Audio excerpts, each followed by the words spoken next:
lovely colouring friends, my name is Amanda and this is my channel Amanda Colours, and I am back, or at least I'm back for this video. I will be doing another video soon, just updating you all on where I have been and why there's been such a big break on the channel, but I am so excited to be sharing an interview today with you by the incredible Gabi Wolf. She is our June illustrator, and this is the illustration that she has in the 2025 colouring planner. So I'm super excited. You guys are absolutely loving this planner and it is a thrill.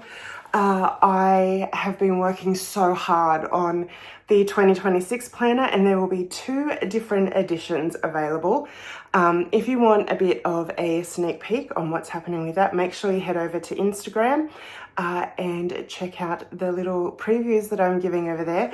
But I'm so excited to be interviewing Gabi today, and I will be reading out her written responses, as English is not her first language, which is totally fine, and really cool that she still wanted to provide answers for us to be able to get to know about her and her illustration story. So why don't we just jump straight into the interview?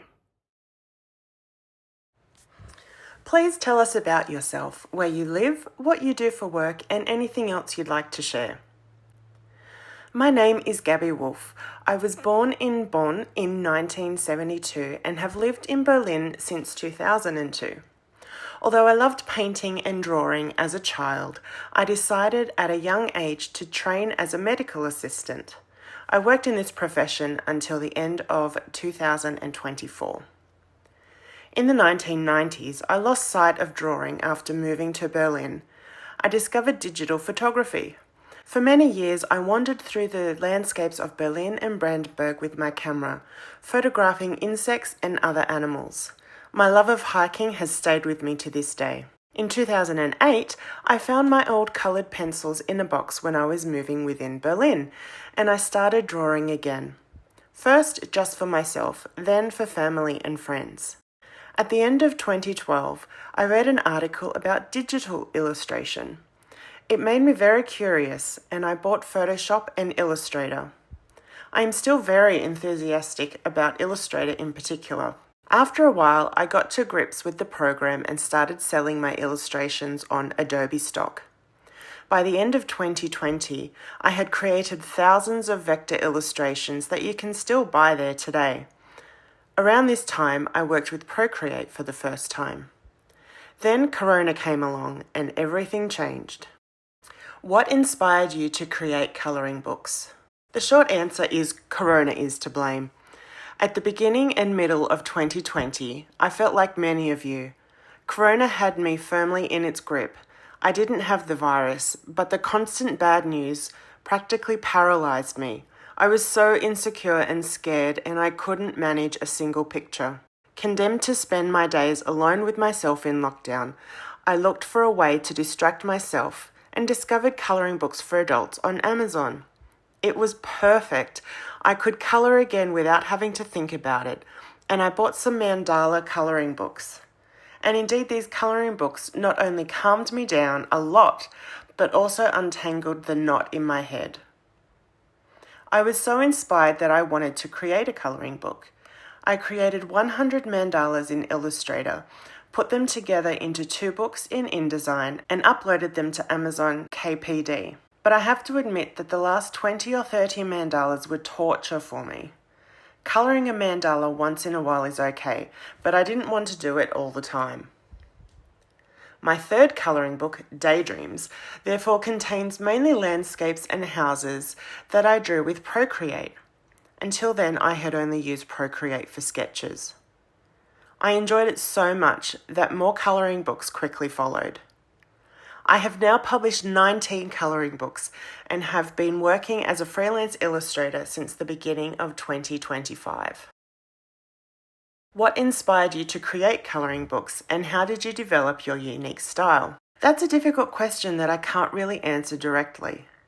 You don't just decide that you want to paint exactly like this in a few years' time.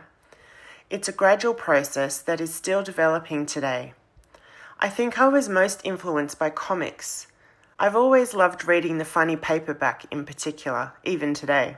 I just love these drawings. I really like the landscapes and houses. I think you can see that in my illustrations too. But other artists also inspire me again and again. I'm a total fan of Daniel Waldowski, Joanna Foster, James Burks, and many more. The illustrations inspire me every day when I look at them on Instagram. Ideas for new pictures often pop into my head. How do you decide on the themes or subjects of your colouring books? Are they influenced by trends, personal interests, or something else? Of course, I regularly look for new trends. Everyone who sells a product has to do that, otherwise you'll miss the boat at some point and go bust. I tried out the bold and easy trend myself and drew colouring books for it. I also have the 310 Ohuhu markers at home, but I'm afraid they'll dry out at some point. It was fun colouring pictures with them for a while, but I have a lot more fun with coloured pencils. In fact, my favourite things to draw are landscapes, houses, and kawaii figures. I always combine these three themes to create new pictures and then add details to them. But that doesn't mean it always stays that way. As I said before, developing my own style is a gradual process and I don't know where it will take me. What is your creative process like? Do you sketch by hand first or go straight to digital tools? I now almost always work completely digitally with Procreate, from the first sketch to the finished picture. I only use small notebooks for ideas when I'm out and about, but these are always very rough sketches that look like a child's drawing. Sometimes I can't think of any new ideas. Then I take a break for a few days, go for a walk, even in the city, and look at the houses, shop windows, or landscapes. Or I occupy myself with completely different things, such as answering these questions. It's a wonderful way to switch off, and I come up with lots of new ideas. When the weather is bad, I also like to watch cartoons. Tom and Jerry, Bugs Bunny, Looney Tunes, Futurama, The Simpsons, Rick and Morty, etc. Not only are they cute and funny, they inspire me a lot. Are there any particular challenges you face when designing illustrations specifically for colouring? Yes, there are. When I start a sketch, I always think about which colours I could use to colour it in. If I'm already unsure about the sketch or can't decide, then that picture doesn't go into the current colouring book. Sometimes I look at the picture again months later and suddenly know exactly how I would colour it. Then it's a picture for the next colouring book. But even more important is that the pictures tell a story that you can identify with and perhaps even evoke happy memories.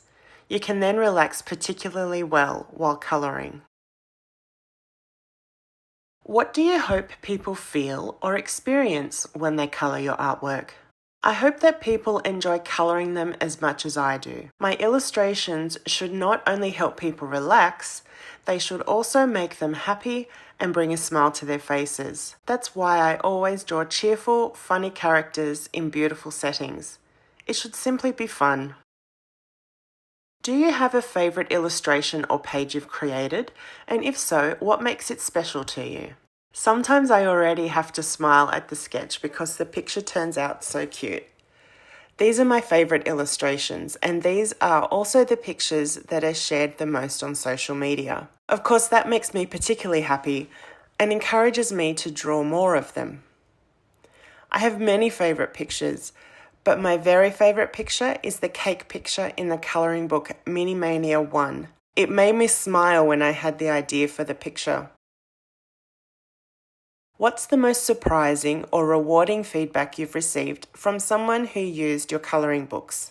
I appreciate every single piece of feedback, whether on social media, Amazon, Etsy, or YouTube. I always try to respond, but unfortunately that's not always possible given to the volume of feedback. I'm always happiest when people think my pictures are cute and that they had a lot of fun colouring them. Then I know that I'm doing everything right and it really motivates me to keep going.